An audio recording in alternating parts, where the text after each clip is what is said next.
So, we're now going to move on to the first of those 7 sections. We just take all of that. And I'm going to welcome to the stage 3 colleagues, so Mike, Matt and Bob, and they are going to take you through keeping people safe in your homes. Thank you very much. Hi.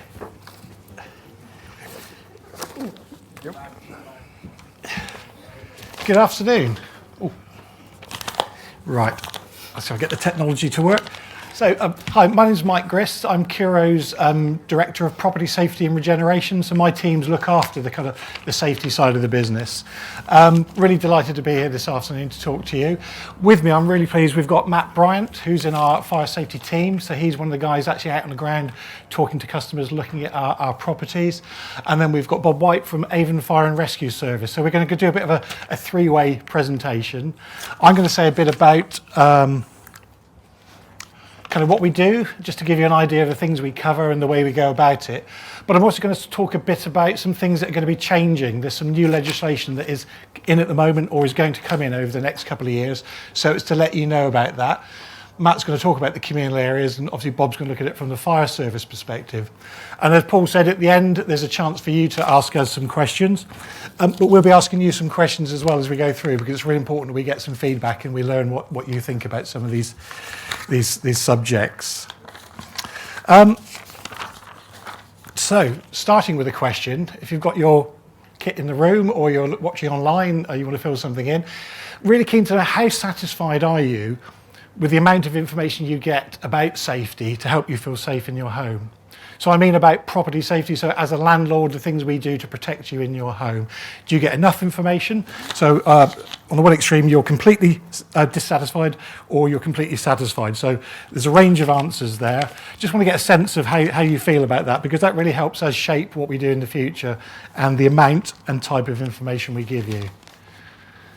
So I'll just give you people a few seconds to answer.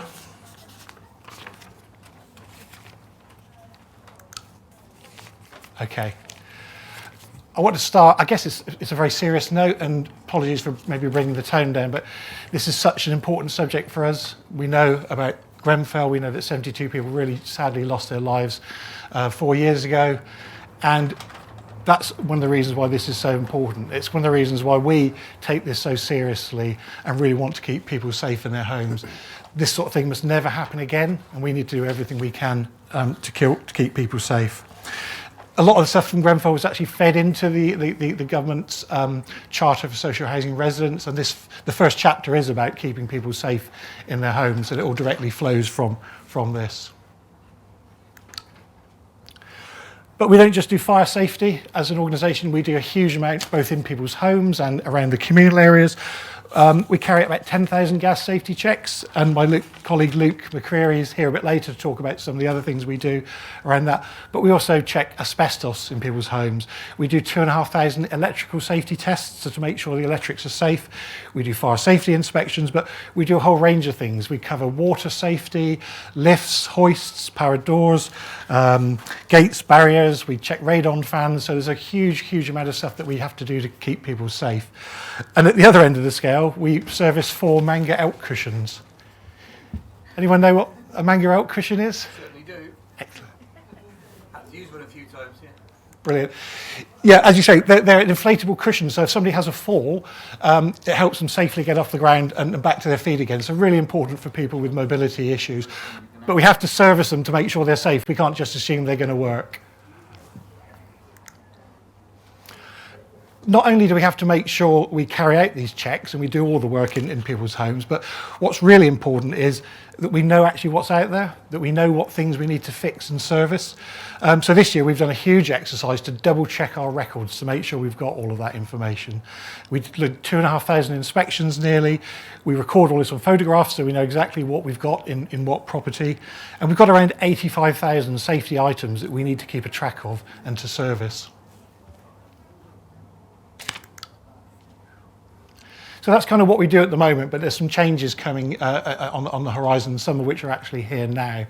So the kind of theme for the conference is around the government's charter for social housing residents, but there are two separate bits of legislation that are coming through. So one's already in place, and that's why it's called an Act, the Fire Safety Act, and the other one is going through Parliament at the moment, and it's called the Building Safety Bill. And both of those things will impact on what we do and also impact on residents as well.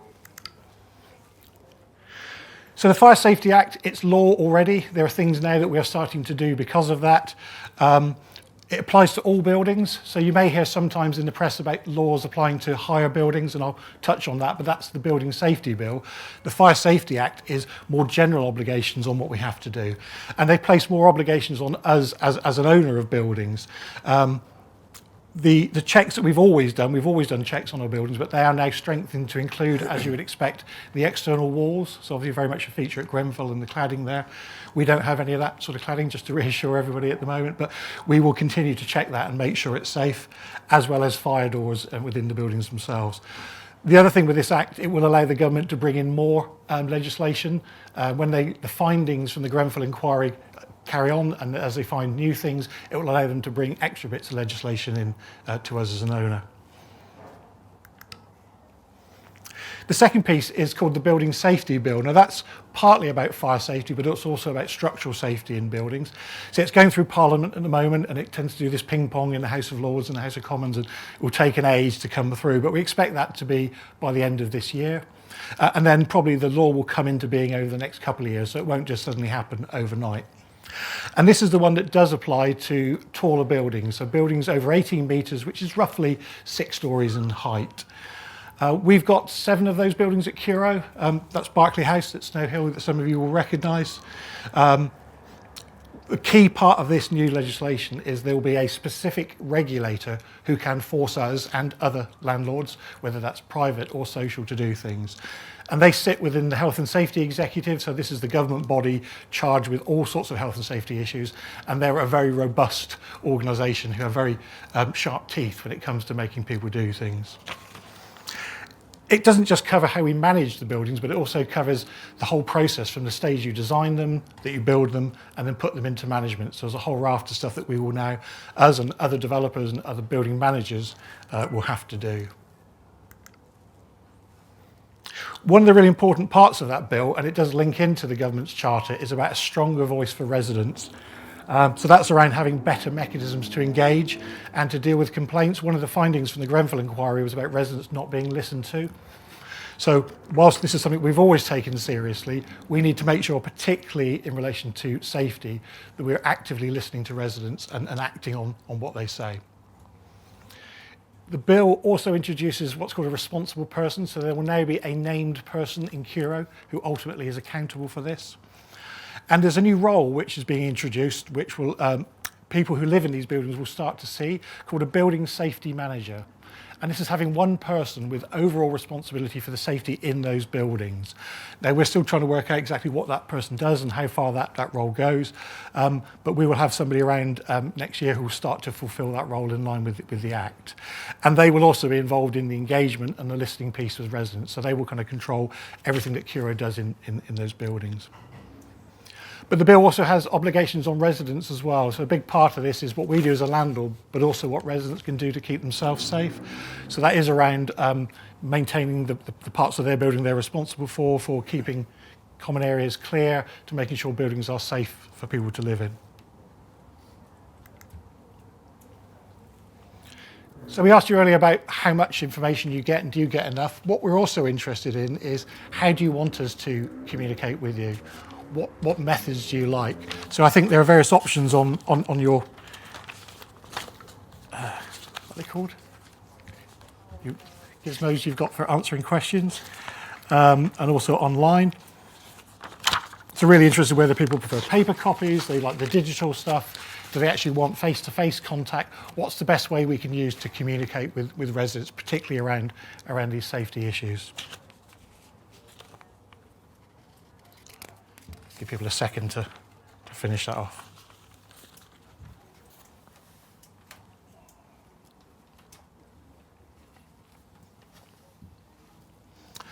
So before I hand over to Matt, kind of just really some final thoughts from me, really.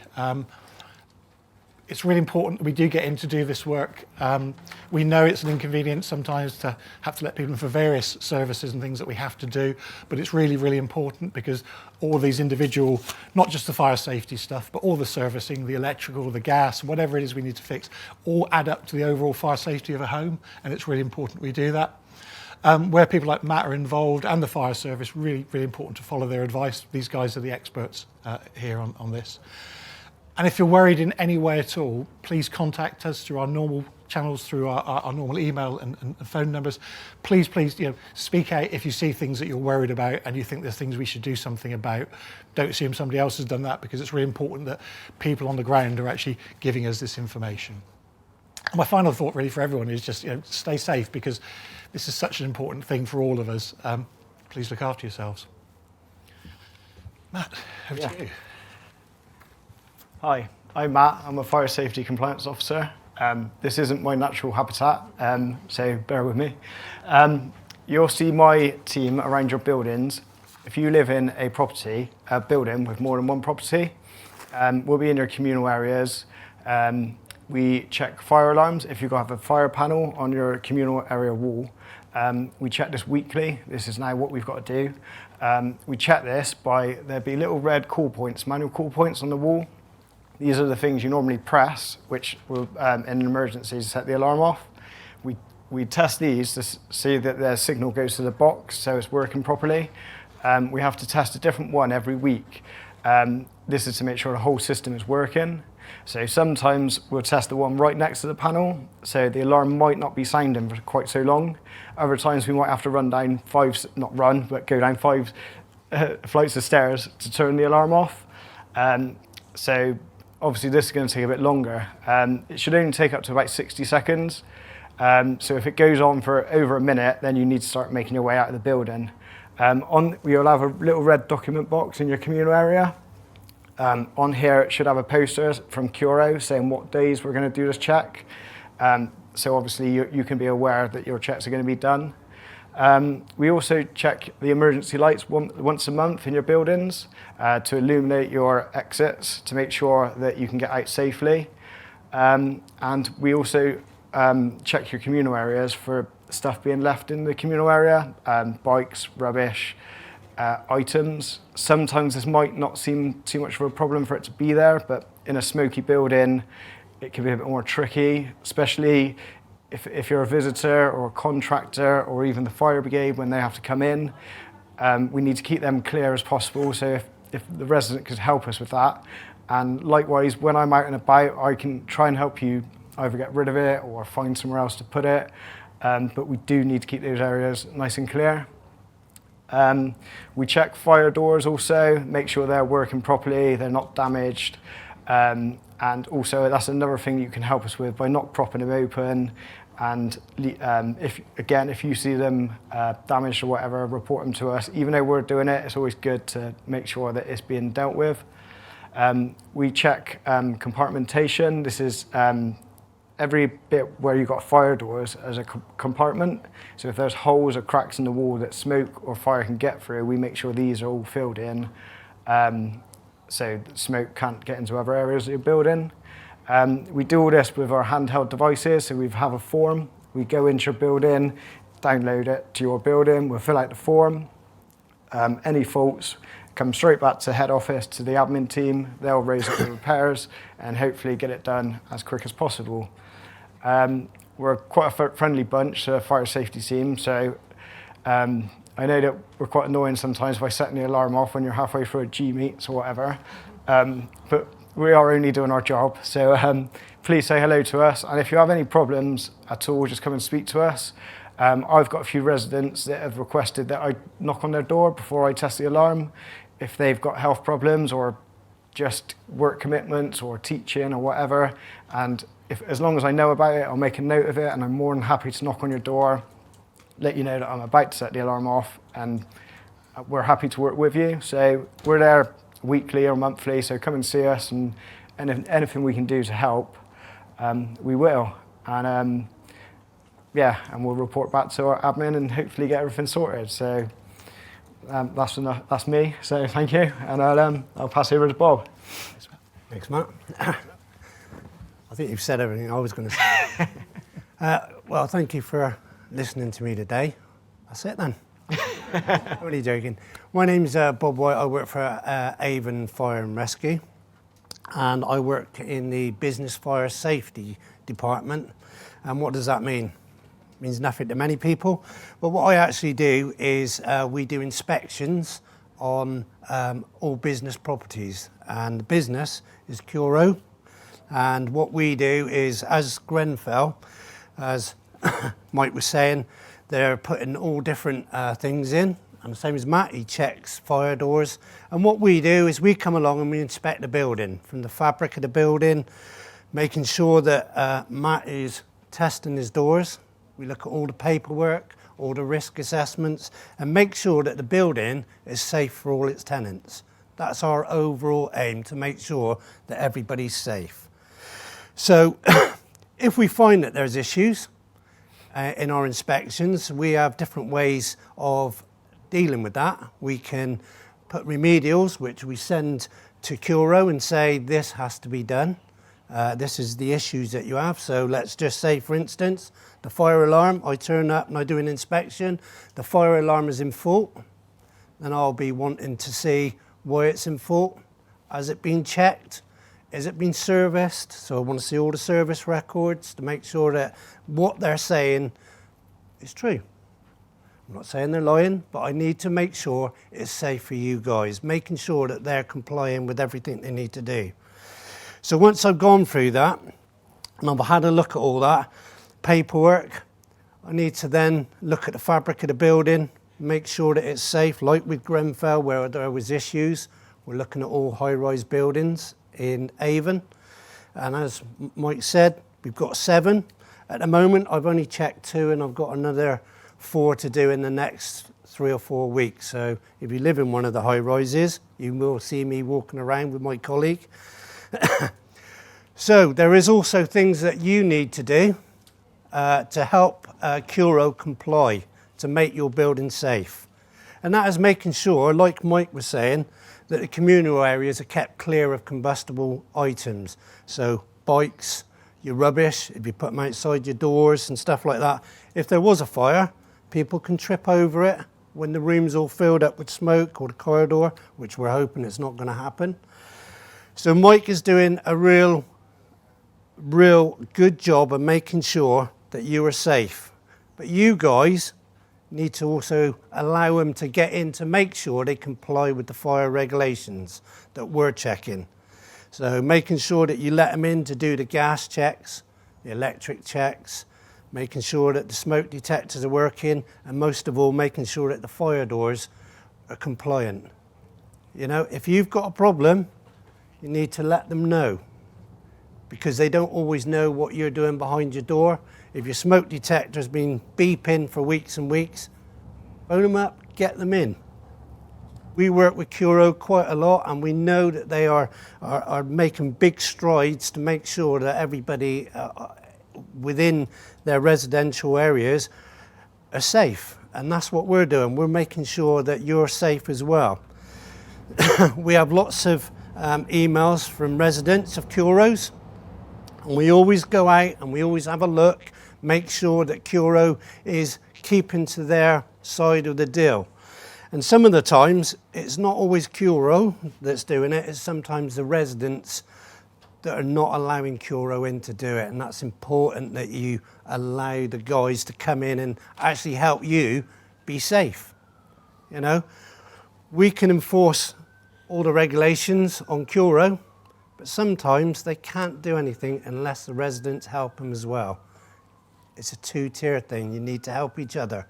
If you've got problems, go to Curo, and if Curo got problems, they need to be able to come to you, and to be honest, for you to help them as well. This is where you live, and we want it to be safe, and we know that we're working with Curo quite closely to make sure that you are safe. But you also, if you feel as though Curo's not doing anything about it, we're quite happy to take any phone calls, to reassure or to make sure. And if we feel as though Curo's not doing that, we will approach Curo and have discussions with it. That's kind of all I've got to say about what it's doing, because I don't want to waffle on too long, because I know we're time limited. Thanks, Bob. All right? Thanks very much. So hopefully that gives you a bit of a flavour of what we do and how importantly we take this subject, and hopefully makes you feel a bit more reassured as well about the things we do. We've got some questions coming through on the screen, so this for the magic of Slido, we get questions that are coming through. But has anybody in the room got any questions they'd like to ask? Or any of us, really? Yes, please. Just moved house, but it isn't the house I'm in now. I live at Hannah Close and I was their shop representative. I raised that the top flat people, if there's a fire in the communal way, because it's like an old house, but one down, one up, yeah? And all the ones, including myself, that's why I've been moved out, all got they were either older than me or they got disabilities. And I was expecting a fire person to come round to check to see what I was on about, and nobody turned up. So you've reported this already, have you? Yeah, because I'm on shop team as well. Okay. Well, what I'll do is we'll get your details separately, because we need to make sure we do respond to that. So any inquiry that comes through, if you don't get a response, please follow it up. But we'll definitely pick that one up. I'm not there anymore, but I'm still Right. concerned. But no, we'll still make sure we follow up with that particular property. So thank you for that. Yeah.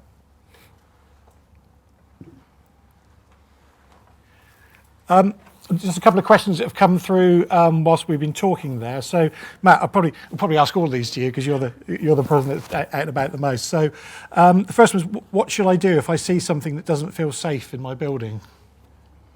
Well, definitely report it to Curo. If you go to the customer contact service, they'll get in touch with us.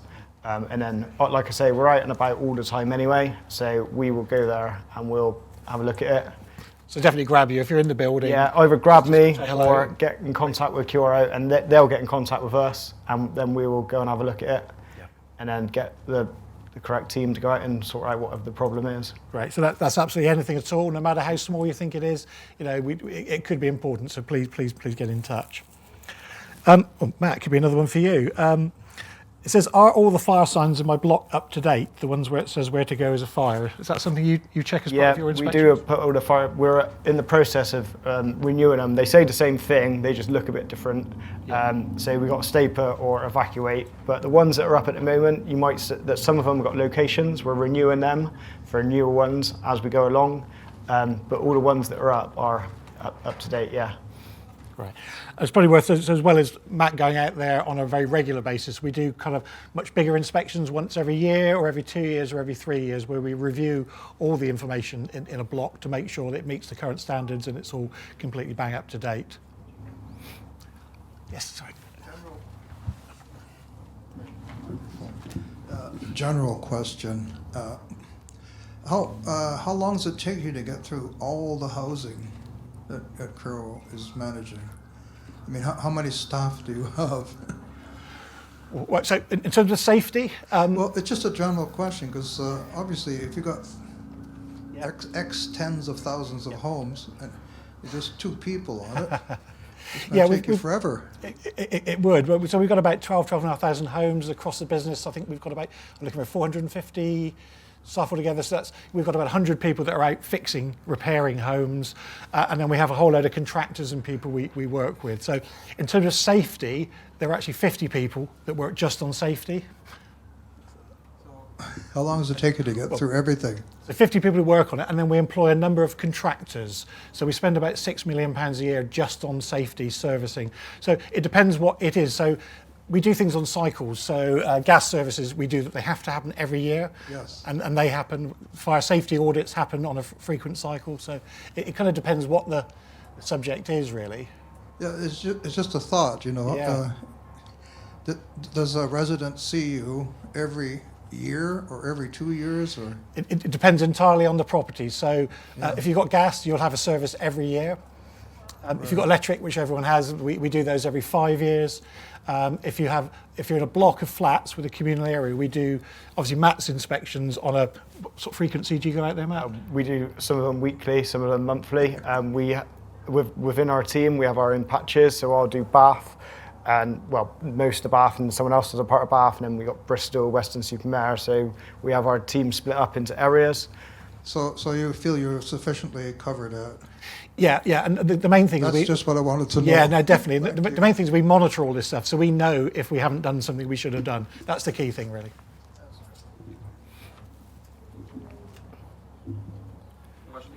Oh, sorry. Over there. Oh, sorry. Just a quick comment. Somebody asked how to get in touch with Curo. I found the WhatsApp interface is fantastic for that.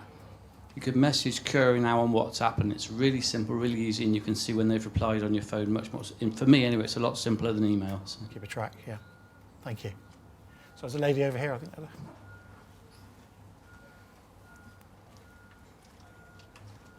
This again is just a general question, but a few weeks ago we had the engineers looking at all the electricity in our flats. Yeah.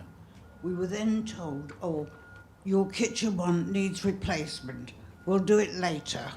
How much later have we got to wait until something goes wrong? Right, so on the safety side, we will always do anything that needs doing. So when we do electrical inspection, if we find something, they're categorised, and if it's urgent or dangerous, that will be fixed straight away. So what they probably found is that things will need to be improved, and then that would be done the next time that the works are done in the property. Well, since they have been, nobody has been back to even look at it again. Right. Can I get your details again? Because I'd like to just check on that, because I'm assured that there isn't anything dangerous, because we would have dealt with that straight away or very quickly. But I will look into your particular case, because somebody needs to let you know what's happening. Really. My flat is not the only one. There have been several where they have been told the kitchen units are out of date and need to be replaced. Nothing has been done since. Right, well, we'll find out, but somebody will get in touch to let people know when they are due, if they're due over the next few years. But I'll check on yours particularly. Maybe in the break, I'll catch up with you and get the information.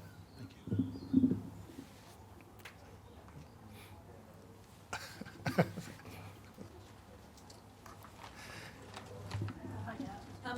My question is, if you've got a neighbour or a relative or whoever, and you're a bit worried about how they would manage in the event of a fire in their building, what advice would you give them?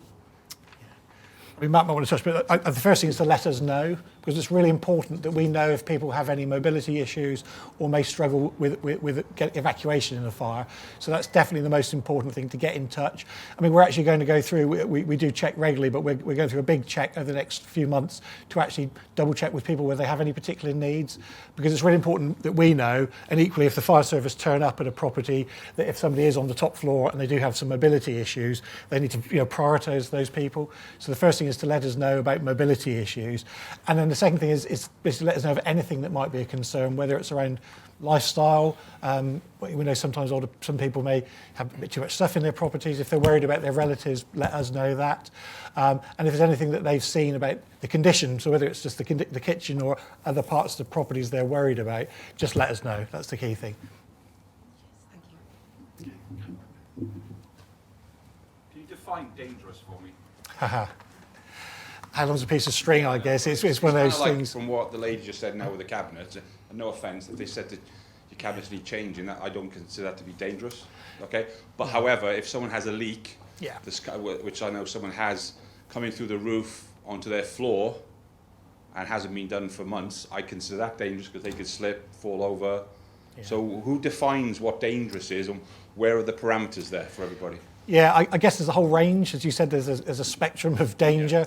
There's some stuff which is set out in law that we have to do, so that's not for debate. We have to service boilers, we have to do certain things. And I guess there's some things that you have to make a judgment on. So a leak in one location may not be as dangerous as a leak in another location. So it kind of depends on the situation. If it's affecting the electrics, or if there's some problem that's affecting the means of escape in a fire, then those are more urgent than something that's not really affecting anyone. And then you get in between that, you get things that might be a trip or a slip hazard, which aren't as dangerous as electrics, but they're still things that need to be addressed. It really depends on the individual case. Okay, thank you.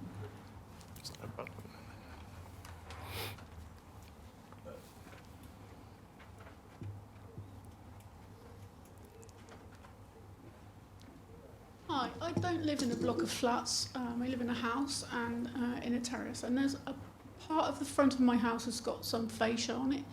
I'm not sure what it's made from, but I'm quite worried that it might be unsafe in case of a fire.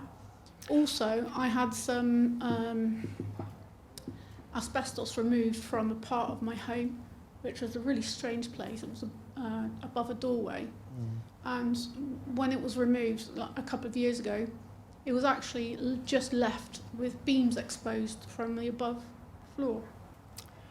Okay. Maybe if I touch on the cladding, and Bob might want to comment on this as well. So generally in houses, things like, is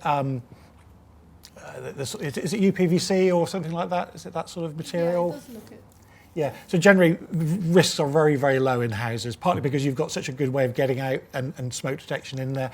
And actually the big concern on flats is the spread of flame from one flat to another. So we have to put in what's called fire breaks to stop it spreading from one to another. So in a house, it's like all your premises, so you don't have that same worry. Right. If you've got a particular worry, just let us know and we will check it out. Did you have anything to add to that? Yeah, you're right there, mate.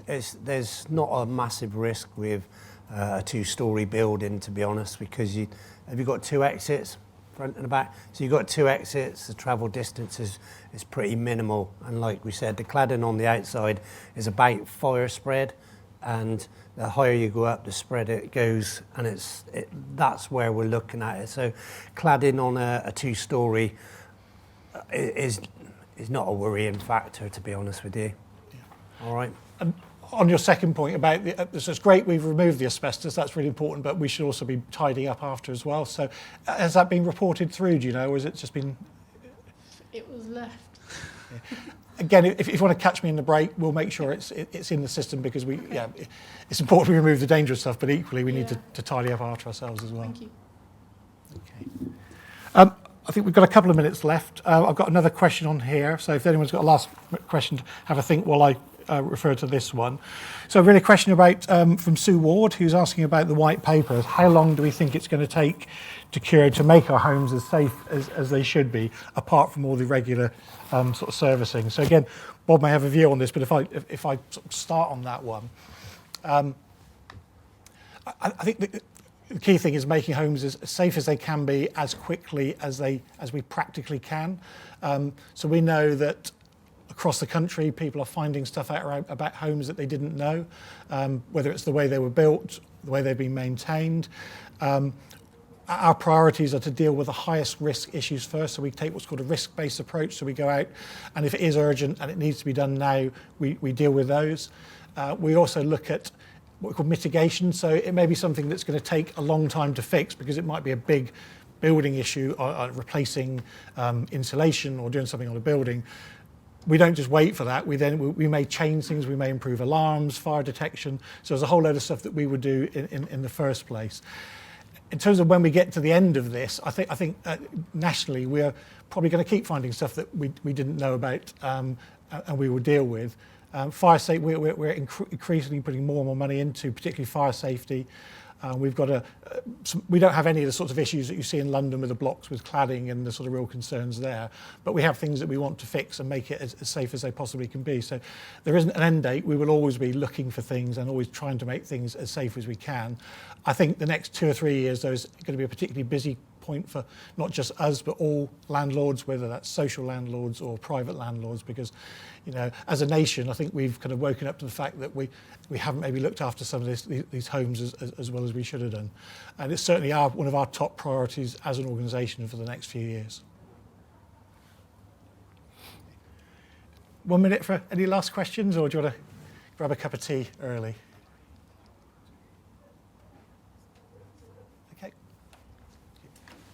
Thank you, Mike and Matt and Bob. And we will have a quick break now, just for about 10 minutes. So stretch your legs, get a drink, water yourself, etc. And then we'll be back for the next half of this Keeping You Safe session that Luke and Mira are going to run. So see you back shortly.